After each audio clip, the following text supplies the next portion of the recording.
আজকের কারণ বাজারের ঘটনা আপনারা দেখতে পেয়েছেন।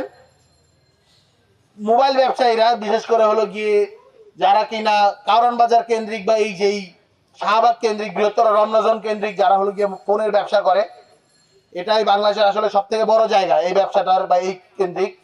তো তাদেরকে কিভাবে বাচ্চা কোলে থাকা অবস্থায় একটা মানুষকে পুলিশ পেটাচ্ছে, প্রধান উপদেষ্টা কর্তৃক যে ঘোষিত যে ইন্ডেমনিটি যে অধ্যাদেশ, এই অধ্যাদেশকে তারা বৃদ্ধাঙ্গুলি দেখায়।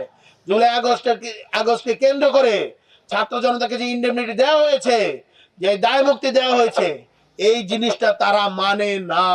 তারা এই জুলাইকে কেন্দ্র করে অনেক বড় বড় নেতা হয়েছে, রাজনৈতিক দল খুলেছে, মন্ত্রী হয়েছে, উপদেষ্টা হয়েছে, এমপি ইলেকশন করতে করতে যাচ্ছে। তারা কেউ কিন্তু কোন প্রকার প্রতিবাদ করে নাই। এক দফার ঘোষক নাহিদ ইসলামের কি কোনো প্রতিবাদ আপনারা দেখতে পেয়েছেন? জুলাইয়ের পরে প্রতিবাদ করে ক্যাপ্টেন উপাধি পাওয়া হাসনাত আব্দুল্লাহর কোনো প্রতিবাদ আপনারা দেখতে পেয়েছেন?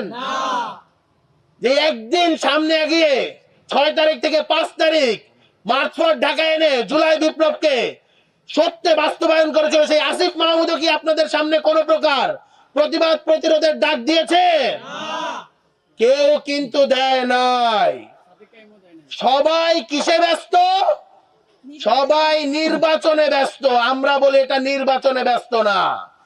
আওয়ামী লীগের যে ভোট, সেই ভোটের লোভে পড়ে তারা এই ধরনের জুলাইকে ভুলে গিয়ে এই ধরনের নিকৃষ্টতম কার্যক্রমে লিপ্ত হচ্ছে।